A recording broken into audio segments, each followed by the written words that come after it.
Kuid tavaliselt on sotsiaalmeedia täis sisuloojate draamat, siis nüüd iga teine postitus on veidi tõsisemast konfliktist. Ameerika, Euroopa, Hiina ja Venemaa vahel on puhkenud enneolematu tüli. Gröönimaa pärast. Euroopa Liidu välispoliitika juht Kaja Kallas tunnistas, et isegi kui ta muidu pole suurem alkoholitarbija, siis see olukord annab küll põhjuse jooma hakata. Sellise naljaga viitas ta absurdsele olukorrale, kus Ameerika president nõuab Gröönimaad endale, sest muidu niikuinii Hiina või Venemaa varastavad selle ära. Aga mis seal täpsemalt toimub?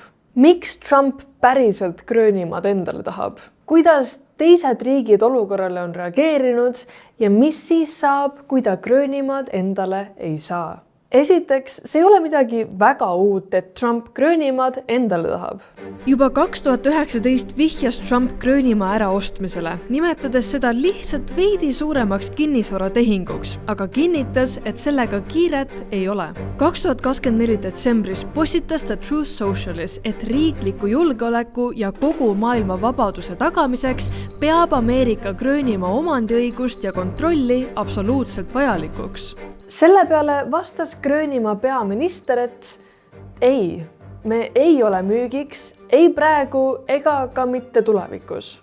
2025 jaanuaris postitas ta uuesti, et Gröönimaa on imeline koht ja Gröönimaa elanikud saaksid sellest tohutult kasu, kui sellest saab lõpuks osa Ameerikast. Make Greenland great again. 30. märts ütles ta, et ta ei välista sõjalise jõu kasutamist, et Gröönimaad endale saada. Aga vaata, kui sa räägid 6 aastat ühte sama juttu, aga midagi ei tee, siis inimesed ei pane enam väga tähele. Mõnda aega oli vaikus kuniks selle veidra intervjuuni. 4. jaanuaril pärast Venezuela presidendi vahistamist ütles Trump intervjuus, et Venezuela ei pruugi olla viimane riik, kuhu Ameerika sekkub. Me vajame Gröönimaad, absoluutselt. Samuti tuli välja see intervju. Right now Greenland is covered with Russian and Chinese ships all over the place. We need Greenland from the standpoint of national security. And Denmark is not going to be able to do it, I can tell you. To boost up security in Greenland, they added one more dog sled. Ja siit hakkas see lumepall veerema. Ja mitte keegi ei leidnud, et need Trumpi väljaütlemised oleks vastuvõetavad. Taani peaminister ütles selle peale. Ameerikal ei ole õigust annekteerida ühtegi 3 Taani kuningriigi riigist ja kuidas see ei ole üldse loogiline, mis juttu Trump räägib. Hiljem teatasid Euroopa Liidu juhid, et ainult Taani ja Gröönimaa saavad otsustada Taanit ja Gröönimaad puudutavate asjade üle. Esialgsed reaktsioonid olid pigem sellised, millest see vend räägib. Kuid kõigest 1 päev hiljem ütles Taani peaminister väga kõhedalt. Kahjuks me peame võtma Ameerika presidenti tõsiselt, kui Trump ütleb, et ta tahab Gröönimaad endale. Ja järsku muutus õhk väga paksuks. Trumpi ähvardustel ei olnud lõppu näha. Teda ei huvita rahvusvahelised õigused, Ameerika sõjavägi on alati valikus, kui sõnadest ei piisa ja kuidas mitte keegi ei hakkaks Gröönimaa pärast nende vastu võitlema.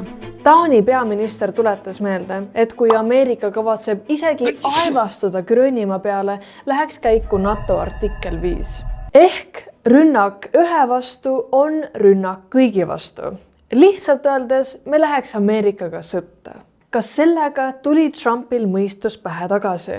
Kas tõesti on asi väärt nii pika rahulepingu rikkumist? Selle peale vastas ta, et eks siis Ameerika peab kaaluma, kas säilitada NATO või võtta Gröönimaa endale.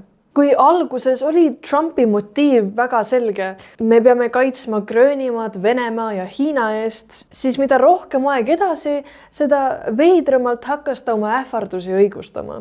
See fakt, et nad sõitsid sinna paadiga 500 aastat tagasi, ei tähenda, et see maatükk kuuluks neile. Ma olen kindel, et ka mõni meie paat jõudis sinna. Gröönimaa peaministrile need paadivõrdlused väga hinge ei läinud ja ta ütles otse välja. Üks asi peab kõigi jaoks olema arusaadav. Gröönimaa ei taha olla Ameerika oma. Gröönimaa ei taha, et Ameerika valitseks neid. Gröönimaa ei taha olla osa Ameerikast. aga miks üldse Gröönimaa? Jah, me oleme kuulnud korduvalt Trumpi põhjendusi, aga kas seal võivad ka mõned muud motivaatorid olla? Alustame Gröönimaa geostrateegilisest asukohast. Nice.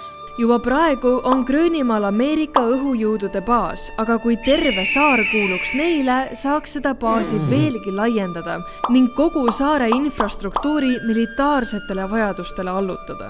I see this, it's so incredible. Lisaks magusale asukohale on Gröönimaal rikkalikud loodusvarad. Seal leidub naftat, maagaasi, muldmetalle, uraani, rauda ja nii edasi. Need muldmetallid on tehnoloogiale kriitilise tähtsusega ja praegu kontrollib nende globaalseid tarneahelaid suures osas Hiina. Ma arvan, et ma ei pea rohkem midagi ütlema.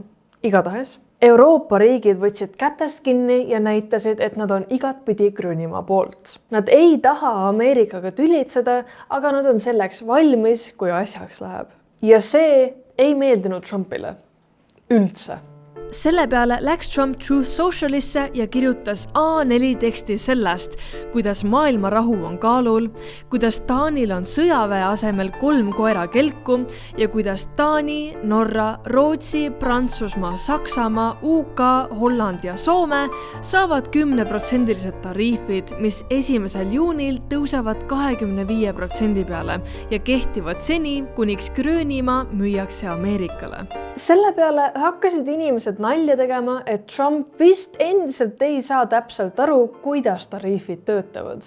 Sest need teevad elu kallimaks Ameerikas, mitte meil. Please, I don't know how many times I've explained to you what a tariff is. If a UK company was selling a block of cheese to the US, that block of cheese cost $1 in America before you put the tariff on. Now you've put the 10% tariff on that import, it's going to cost people in America $1.10. Norra peaminister saatis Trumpile sõnumi. Saame kokku ja räägime veidi lähemalt sellest olukorrast. Meil on suuremaid probleeme ja me võiks siiski käituda nagu liitlased. Trump vastas selle peale. Kuna te ei andnud mulle Nobeli preemiat, siis nüüd ma enam ei mõtle nii väga rahu peale, vaid sellele, mis Ameerika jaoks on kasulik. Taani ei suuda kaitsta Gröönimaad, Venemaa ja Hiina eest. Ja üldse, mis õigus on Taanil Gröönimaale? Ma olen teinud NATO jaoks nii palju. Tehke minu jaoks ka midagi nüüd. Me oleme siin korduvalt maininud Venemaad ja Hiinat, aga kas nad päriselt siis tahavad Gröönimaad?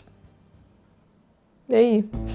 Hiina pressiesindaja ja diplomaat ütles intervjuus, et Ameerika peaks lõpetama niinimetatud Hiina on ohtlik ettekäände kasutamist, et iseenda huvisid ellu viia.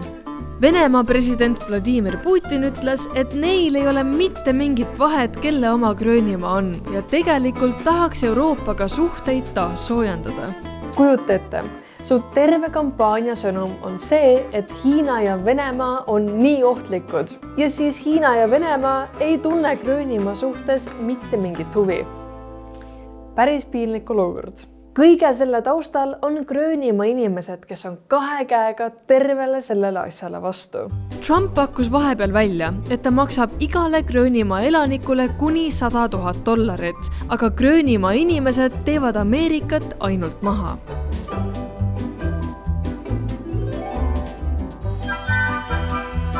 If you're watching this, we don't like you. Don't come to Greenland. Don't buy Greenland. He said he wants to make you great and make Greenland great. Already great. We're already great. Mis nüüd? Su enda rahvas protestib tänavatel, Euroopa riigid ei karda, Venemaa ja Hiina tegid su avalikult lolliks ja Gröönimaa müügilepingut postkastis endiselt ei ole. Mis on viimane samm? Kui sa vastasid, et postitada endas Truth Socialisse AI genereeritud pilte, kus sa oled maailma liidritega ja taustal on kaart, kus Gröönimaa ja Kanada on muudetud Ameerikaks või kus sa paned Ameerika lipu Gröönimaale, siis su vastus oli õige. Võib-olla ta arvas, et ta on popp ja noortepärane. Kahjuks mitte. Noored kutsuvad teda selle peale seniilseks. No.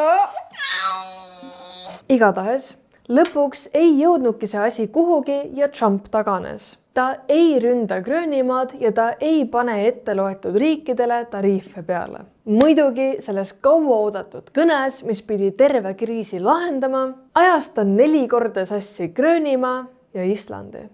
Stock market took the first dip yesterday because of Iceland. So Iceland's already cost us a lot of money. What the f*** is going on here?